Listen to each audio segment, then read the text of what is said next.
So this was the drawback of your array implementation of a queue. There was a memory wastage. Okay. So you can just read this. We have discussed it already.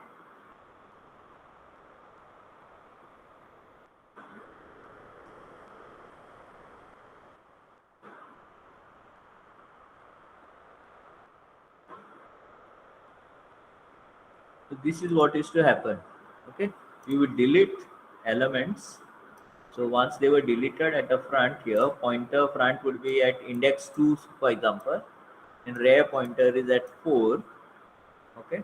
And when the queue is in this state, you can obviously there is two array positions here at index 0 and 1 which are free. Okay. But if I want to do a NQ operation, say I want to insert 90 here, okay, it cannot be done.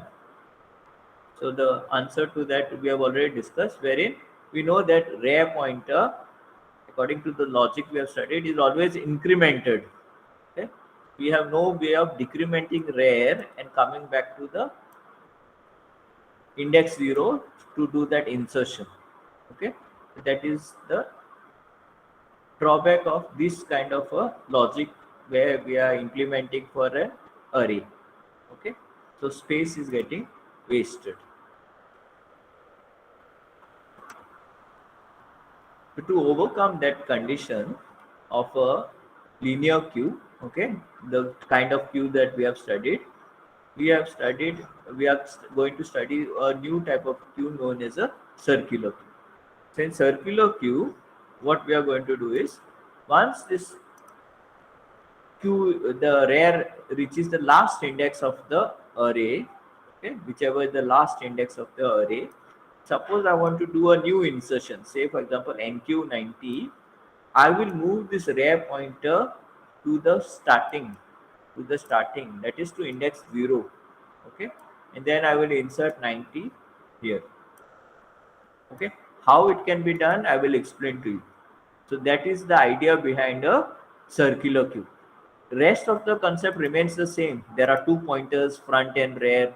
Front points to the first element, rear points to the last element. Insertion is done only at rear, deletion is done only at front. Okay, this concept remains the same. The only part that is the new part in this is that once the rear pointer has reached the end, suppose we want to insert a new element and there is space in the queue at the beginning, then this rear pointer can be moved to the beginning and you can start inserting again till the queue does not become full. Okay, so we'll see how that can be done.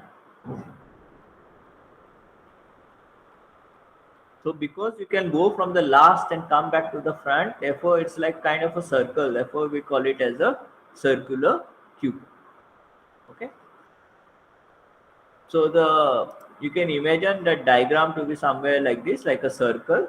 Okay, so your array is like this, you can imagine like in a circular fashion.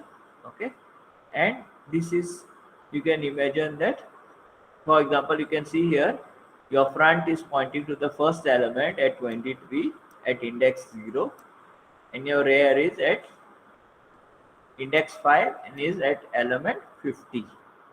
Okay, so front is pointing to the first element, so first is 23 and rear is pointing to the last element which is 50.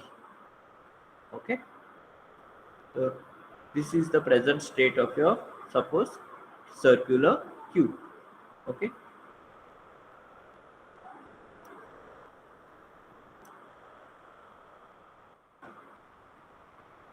these are the operations that we can perform for insert in a circular queue. Okay, like you can see here, in step 4 and 5, these steps are same like your normal queue. So first we increment, when you're doing a insert or an NQ, you first increment the rear pointer.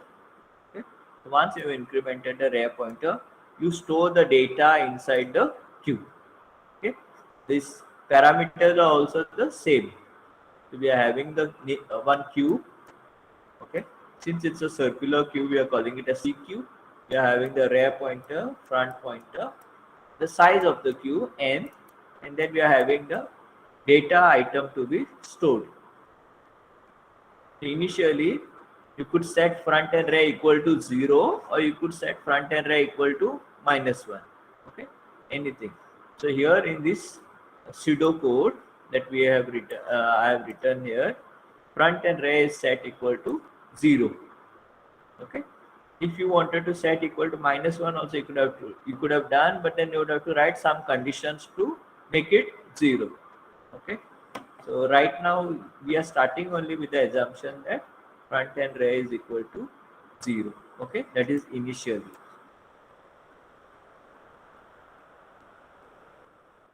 So this rest of the conditions I'll show you later.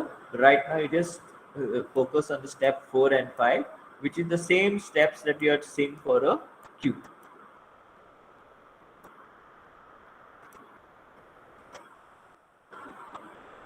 And these are the delete. This is the pseudocode for delete. Okay, so again, the as you can see here, where we extract the element from the queue, okay, store it in one variable item, and then we increment the value of front. These steps are also same like your queue program. Okay, parameters are also similar. You have the name of the queue, the front pointer, the rear pointer, and the data item to be deleted. Okay, or this is the variable which will contain the data item which is deleted. Sorry, that is the variable which will contain the data item which is deleted.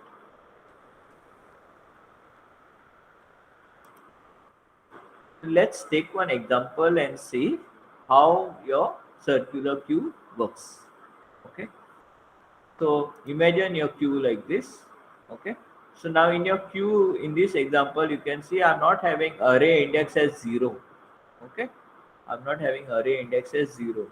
So you can, when you're studying, you can always have your array index as 0. Okay, normally on the board or somewhere when I'm drawing, I'll not draw the queue like this. Okay, but I will draw it something like this, a normal array.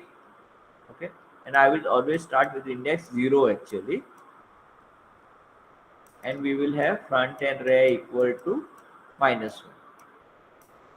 Okay, but just to show you that this need not be always the logic that you need to carry forward.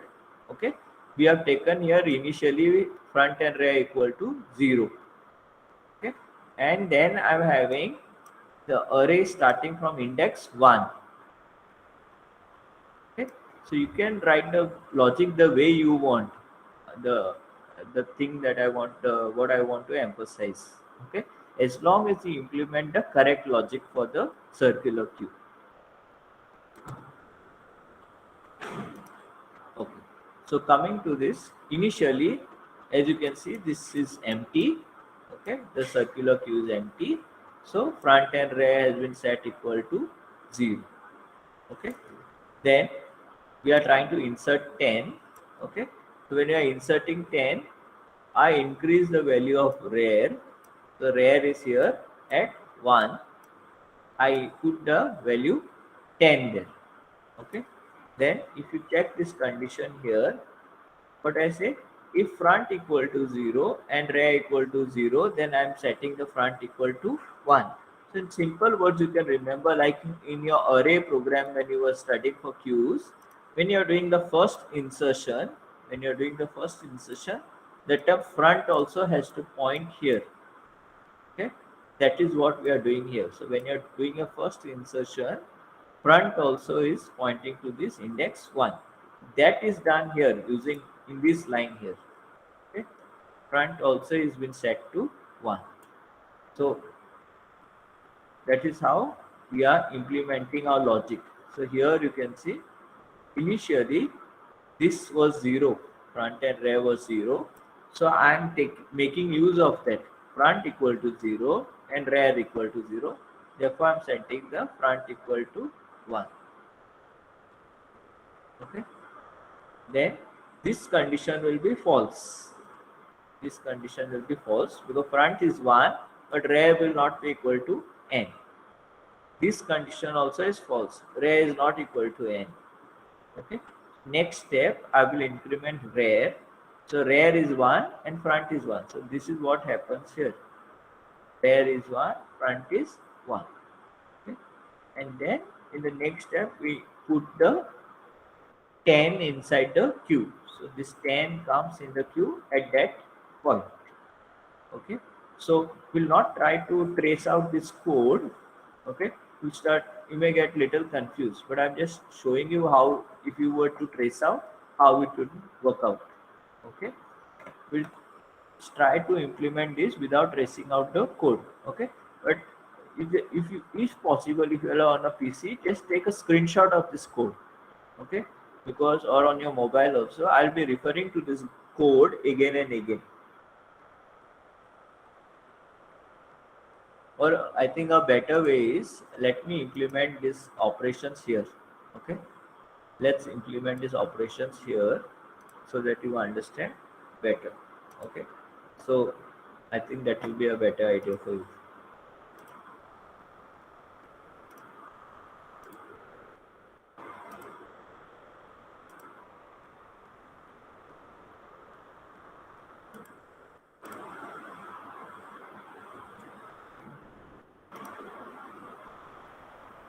So we are going to first, we are inserting in this order 10, 50, 20, 70. Okay, so we'll see how to do this insertion. 10, 50, 70, and 30. 20 and 70.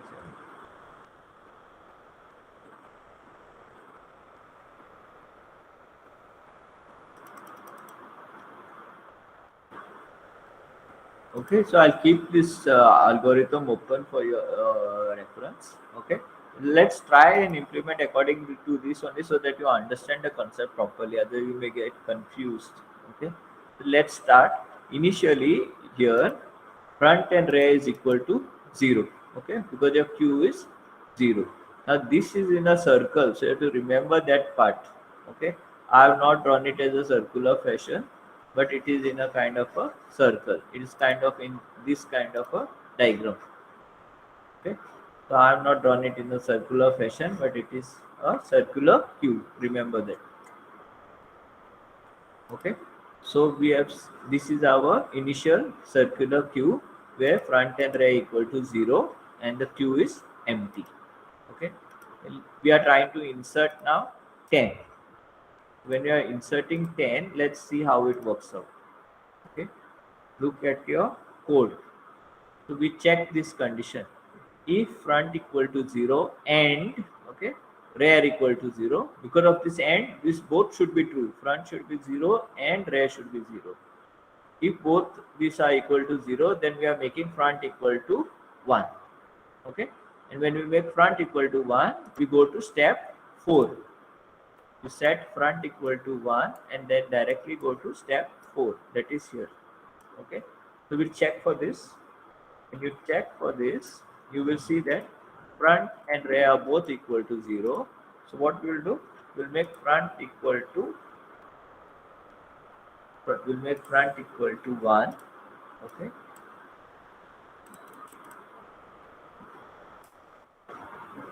and then we go to step 4. So in step 4, what happens? We increment the value of rear. So rear value is 0. So rear will be,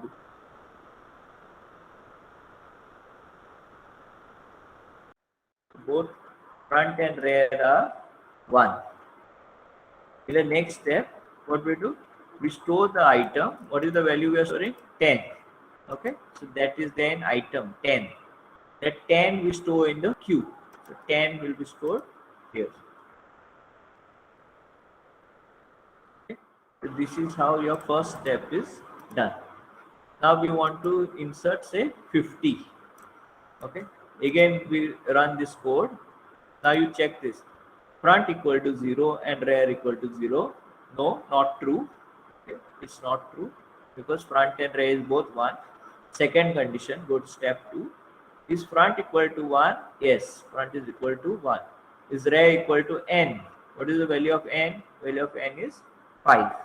Okay, value of n is 5. That is the size of your array. Let me write it down here. Value of n is 5. Okay, so Value of front is 1, but value of rear is not equal to n. So this condition is false. Which one? Second one. Okay. Or front equal to rear plus 1. So what is value of front? 1. Rear plus 1 means 2. Okay. Rear value is 1 plus 1, 2. Is it equal? No, this is not equal. So that is also false. Okay. So then we come here. Is rear equal to n? No, it's not equal to n. So we come to the fourth step. In fourth step, we increase the value of rear, and in the fifth step, we store the data in the queue. So let's do that. Increase the value of rear. So this front remains here. Rear will remain, and you make this as 50. Again, you try to insert one new value, 20. Okay. So again, run through this code. Is value of front and rear equal to 0? No. Is this condition true? Second one? No. Is the third condition true? No. Fourth one? Yes. Increase value of rear. Okay. Fifth step, store 20. So you will do that. Increase rear, store 20. Okay. Again, you try to insert 70. First three conditions will be false. Front and rear are both not 0. Okay. This AND condition means both should be 0. Again, is front equal to 1 and rear equal to n? No, this AND condition is false. Or is front equal to rear plus 1? No, it's not correct. Okay. Then come here. Is rear equal to n? No. Okay. Go to the fourth step, increment rear and put the value. So you will increment rear and put the value. Okay. So this is what we have done till now. So you can check here. As per this also is the same. Front was equal to 1 and rear is equal to 4. Okay. Now, if we say delete the value at the, if you say delete, okay, so we are going to delete from the front. So which value will get deleted? Front is pointing to 10. So that value should get deleted. We just look at this code that for the delete and see. If front is equal to 0, then we say Q underflow. Okay. But front value is 1. So we are not going to do the deletion. Okay. We cannot say underflow. So we come here. We remove the value which is present there and store it in the variable item. So what value is present here? 10. We remove it and store it in this variable item. 10 will come here. Okay. Next step, we check for this. Is front equal to n? No. The n value is 5 and front value is 1. Fourth step, we check if front is equal to rear. No, front is not equal to rear. Front is equal to 1 and rear is equal to 4. So it's not equal. Okay. So next step, what we do? Fifth one. Increase the value of front. So we increase the value of front, it will come here.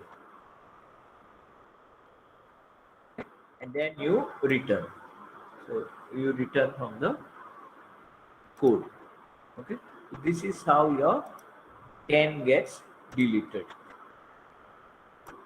Okay, so that is how 10 gets deleted. So basically just like your queue using arrays, so when you're deleting, you're going to use your front pointer. The front pointer will get incremented by one position and the item is extracted and stored in a variable. If you want, you directly delete it. Okay. Next step, suppose I want to insert 100. Okay, so I'm inserting 100. So again, you will use the enqueue operation. Okay. So let me just write this insert here again. So now we are inserting 100. Then we are going to insert 40, 140.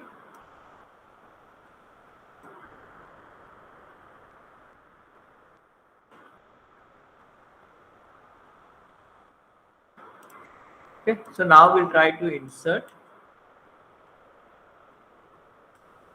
100. Next, let's go to the insert operation here. Remember these values. Front is 2, rear is 4. Okay. Front is 2 and rear is 4. So let's check this now, insert operation.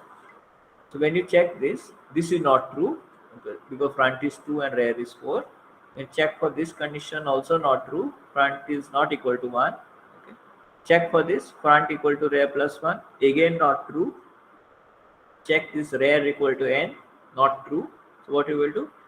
Go to the fourth step and increase the value of rear. When you increase the rear, you will increase the value of rear and then you store the item. So what we are inserting now is 100. So you will increase the value of rear, okay, and then you are going to store there 100.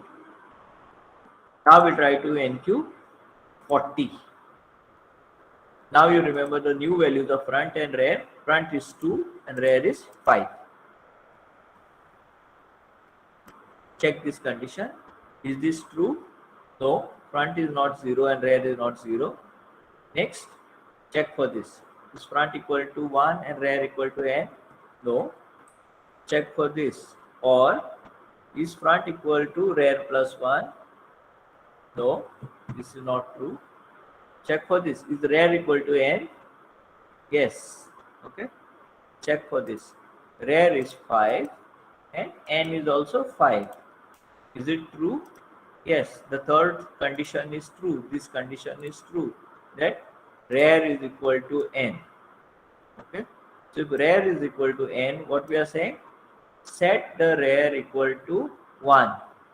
Set the rear equal to 1 and go to step 5. We are going to step 5. If this condition is true, we are making rear equal to 1. We are going to step 5. Okay. So in step 5, what we do? We directly insert the element into the queue, whatever the element we are inserting. So here we are setting rear equal to 1. Okay. We are setting rear equal to 1. And then we are inserting 140 here. Understood what happens here? Because of this condition, rear was equal to n. Okay. Previously, I'll just show you, repeat this again because this is something new. Rear was here. Okay. So rear is 5 is equal to n. If that happens, what they say? Set rear equal to 1 directly. You're going to set rear equal to 1. Okay. And then you're going to insert this element 40 here.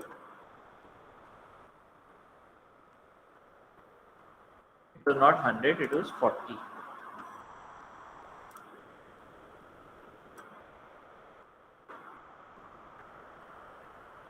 Okay, so you can see here in the diagram also, rear is at index 1 and there is 40. Front is at index 2 and there is 50. Same like your diagram here. Okay, this is in circular fashion now.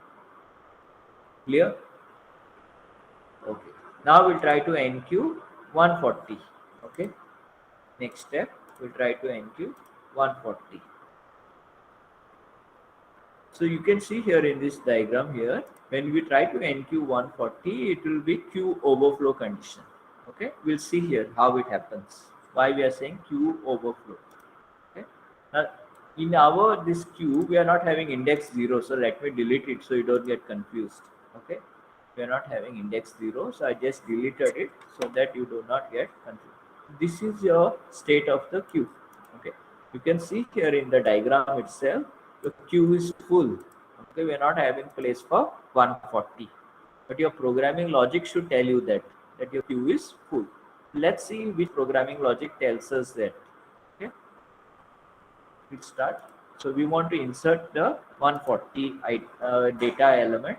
So check this values here. Before we check, what is value of rear? Value of rear is 1. Value of front is 2. Remember these two values. Value of rear is 1. Value of front is 2. So check this condition here. This is not true. This is not true. Okay. Check this. Is it true? No. Okay. Because rear is 1 and front is 2. So this is also not true. Okay. So this is like this. Okay. These both conditions are checked together. So this parenthesis is like that. Okay. Let me redraw this parenthesis. This is one parenthesis like this, or this condition. Two conditions. When you check for this condition, this is not true. Okay, or we are checking for the other condition. Is front equal to rear plus 1? Let's check. Front value is 2, rear value is 1 plus 1. What it is? 1 plus 1 is 2. This condition is true. So one of these two conditions had to be true. Either this condition or this condition, because the or word. Okay, because this or keyword, one of these two conditions had to be true. This condition is now true. So therefore this if statement, we execute this line. What is this line? It says circular Q overflow, and we return from that function. Okay, so that is what is shown in this diagram here. And we try to insert 140 because front is equal to rear plus 1. Therefore, we claim that there is a Q overflow. Okay, understood? Next, suppose I am deleting again. So when I am deleting, what will happen? Front is pointing to index 2. So we delete this 50 and front will point to 3. Okay, so you can do that. So let's trace it out on the code. This code. So look at these values of your front and rear. Front is 2 and rear is 1. Okay, so let's do the delete operation. When you do the delete, front is not equal to 0. Okay, not true. So what you do? Extract the value which is stored at front and store it in this item. When you're extracting that, what you're going to extract, front is pointing to this element 50. You're going to store it in this variable item. Okay, where front is at 50. That you do in this step, the second step here. Okay, then you check for this condition. Is front equal to n? No, it's not equal to n. Is front equal to rear? No, front is not equal to rear. So in the fifth step, increase the value of front. So you have deleted this already and you have incremented the value of front. Again, if you call the delete function, same thing will happen. Okay, I'll do it directly. Steps 11 and 12. Okay, I'll do steps 11 and 12 directly. So when you delete, this will get deleted. Front will come here. Again, when you delete, this will get deleted and front will come here. Okay, so that is till step 12 I've done. So you are having only two values that are left in the queue at index 5 and at index 1. So your first element is 100, last element is 40. Okay, as you can see here. So although this positioning may be like this, that 40 is, looks like first, but you have to look at these pointers. Front always points to the first element, so the first element of your queue is 100 and last element is 40. Okay, in the circular fashion it will look something like this, and in the normal way it looks like that. Okay, try to imagine. So like this you can keep continuing and checking the operation of the queue. So again, if I delete now, again if I call the delete function, okay, what will happen? 100 suppose gets deleted. Okay, 100 gets deleted. Who will be the only element left in the queue? 40. That means front should get shifted to index 1 if we delete 100. Let's try to delete again 100. Okay, in the PPT it ends here, but let's try to delete 100 and see how it works. Okay, let's look at this code again. The present value of front is 5 and R is 1. So let's trace it out and see how it works. Is front equal to 0? No. Okay, extract the value. So we are extracting this value 100, storing it in item. Okay. Then you check for the value of front whether it's equal to n. Value of front is 5. Value of n is also equal to 5. So in that case, what we do? We make front equal to 1. So since value of front is 5 and n is 5, we make front equal to 1. And then once we make front equal to 1, we exit the code. Okay, we don't execute the rest of the line. So we return from the code. When you return from the code, you can see there's only one element left in the circular queue, that is 40. Okay, which is the first element and also the last element. Therefore, both these pointers, front and rear, are pointing to this 40. Okay, so this is how your circular queue is working. Okay, again, now suppose I delete 40. Let's again delete 40 now. Okay, so when you delete 40, what should happen? As per this logic that we had studied today, value of front and rear should be equal to 0. Okay, so let's try to do that and see if we are deleting 40, what will happen. Okay, so you check here, is front equal to 0? No. Is front equal to n? Okay, here in the second step I missed one step. So we are extracting 40. Go to the third step. Is front equal to n? No. The fourth step, is front equal to rear? Yes, front is equal to rear and is equal to 1. Value is 1. Then what we are doing? We are making front and rear equal to 0. Nothing is there in the queue. Therefore, front and rear will be equal to 0. And you have deleted 40. So this is how your queue operation works. Okay. So this is the entire thing that I have explained to you. You can just read.